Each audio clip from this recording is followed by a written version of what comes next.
L'invité de MC Première. Bonjour Philippe Dunoyer. Bonjour.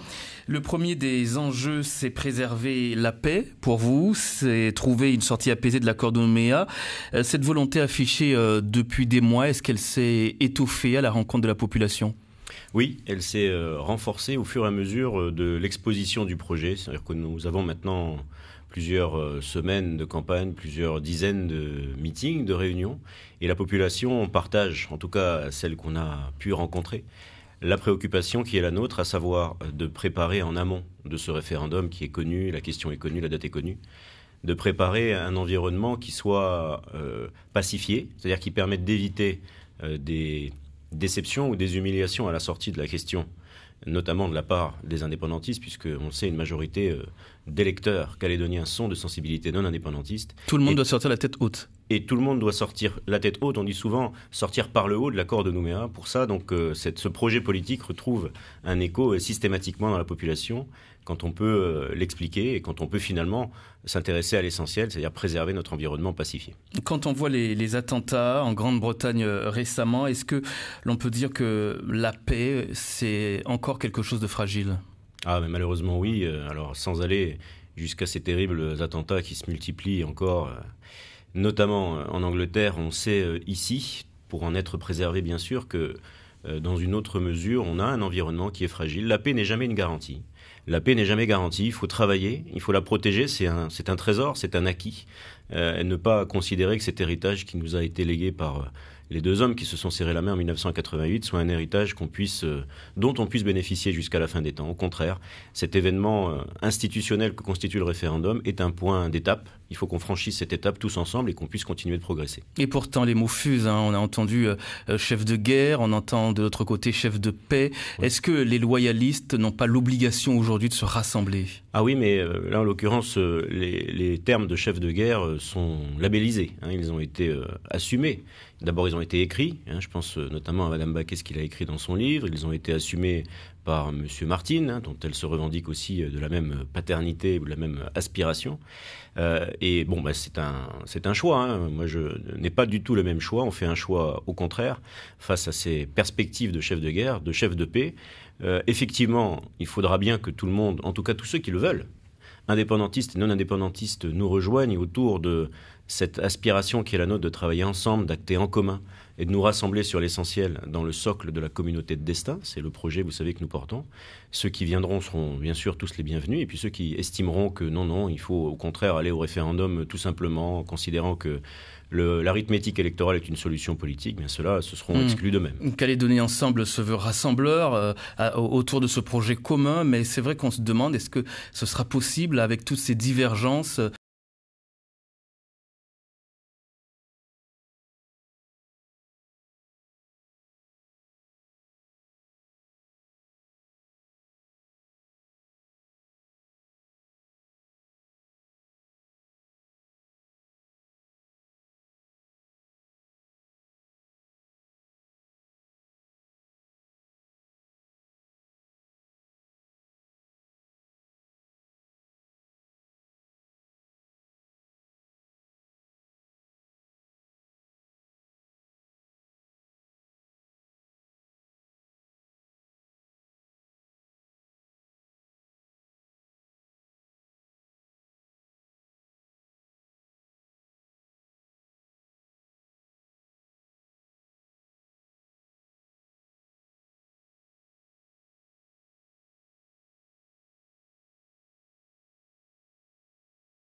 plus aux îles pour...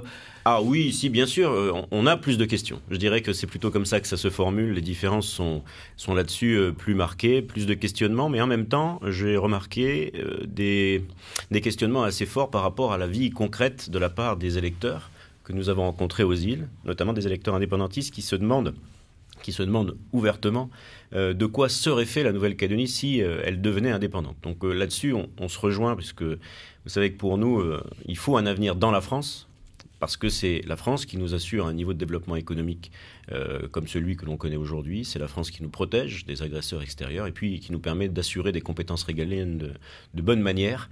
Eh bien, c'est un discours, aussi bizarre que ça puisse paraître, qui est tout à fait entendable, et notamment aux îles Loyauté, ou que d'ailleurs on soit aux îles, à Nouméa, sur la Grande Terre. Les questions sont pragmatiques. De quoi sera fait demain? Et là-dessus, donc moi j'ai retiré, que ce soit les 4 jours passés à Lifou, les 4 jours passés à Maré, beaucoup d'enseignements de la part de ces échanges. Et je crois que les électeurs sont prêts. Mais je crois, oui, je l'espère en tout cas, avec Annie, Roaizé, qui est ma suppléante. Je veux en parler aussi, puisqu'elle est à la fois originaire de Lifou et de Maré, et surtout elle porte un message qui est un message d'une jeunesse politique qui s'investit. Là-bas, c'est entendable, c'est audible, et les électeurs vont peut-être manifester là-dessus une réflexion différente. En tout cas, j'espère en avoir convaincu avec Annie un maximum. Alors, votre suppléante Annie Roaizé a dû faire une mise au point. Elle se dit victime d'attaques mensongères sur les réseaux sociaux. On a attaqué ses compétences, son travail. Elle est ingénieure, on le rappelle. Dans cette campagne, tous les coups sont permis. De la part de certains, visiblement. Et ça, c'est vraiment... Alors, ces attaques-là, c'est vraiment une honte. Ça traduit à la fois l'importance de la misogynie de certains, ou de certaines, je ne sais pas dire. Le rapport encore à la femme qui est bien condescendant, comme si Annie, qui est ingénieure, avait besoin de quelqu'un pour trouver des postes, que ce soit à Valais ou à l'OPT. Alors, c'était vraiment une honte, d'autant plus que cette jeune femme est une jeune femme totalement dévouée au message. Elle a une seule ambition, c'est de faire avancer le pays, pas d'autre. Bon, ces attaques n'ont certainement pas honoré ceux qui les ont commises, mais par contre, j'ai remarqué la solidarité très forte qui s'est exprimée autour d'Annie, et je veux pouvoir le redire à mon tour. Cette jeune femme porte en elle toutes les qualités d'une femme politique, c'est-à-dire un investissement honnête, pur, sain à l'égard de la chose politique. Et on a besoin de jeunes femmes et de jeunes hommes aussi, potentiellement aussi comme elle, pour renouveler la classe politique. Ça l'a touché, ces attaques. On peut se poser la question, est-ce qu'elle a les épaules assez larges pour endosser une telle responsabilité? Oui, alors c'est vrai qu'elle peut paraître frêle ainsi et jeune, peu connue, mais je vous assure qu'il faut se méfier de l'eau qui dort. Elle a réussi à faire face, elle, bien sûr, sa famille, ses amis, et je pense les personnes, qu'elles soient électrices ou pas, qui ont été choquées par ces attaques. Et pour la voir tous les jours, plusieurs heures par jour, je vois qu'elle est encore tout à fait dynamique, même si à un moment elle a été choquée par ses premières attaques. Aujourd'hui, elle réagit très bien et elle continue de s'investir totalement dans la campagne. Une femme jeune, alors justement, quelle place aujourd'hui ont les jeunes dans votre programme ? Alors, une place très très importante, même si on sait que les domaines de compétences en la matière sont plutôt dévolus aux institutions calédoniennes et que les députés, c'est-à-dire l'État, exercent peu de compétences en la matière. Dans notre programme, nous prenons un certain nombre d'engagements pour d'abord permettre une meilleure insertion, une meilleure formation des jeunes. Alors, je vais citer quelques engagements. D'abord, l'augmentation du nombre et de la valeur des bourses d'enseignement supérieur qui sont délivrées à nos jeunes qui vont à l'université. Aujourd'hui, les jeunes calédoniens ne touchent que ces bourses à 25%. Alors qu'en métropole, 35% des étudiants à l'université bénéficient de ces bourses. C'est tout simple, c'est parce que les revenus pour bénéficier de ces bourses n'ont pas été indexés. Donc notre engagement, c'est d'indexer ces revenus pour que 35 à 40% des étudiants en bénéficient. Il faut aussi que nous ayons une pensée pour toutes celles et ceux qui sortent du système scolaire sans qualification, sans diplôme et donc sans perspective. Raison pour laquelle on va demander à l'État de continuer de financer le service civique calédonien qui va aussi devoir trouver et permettre de donner des solutions à ces jeunes.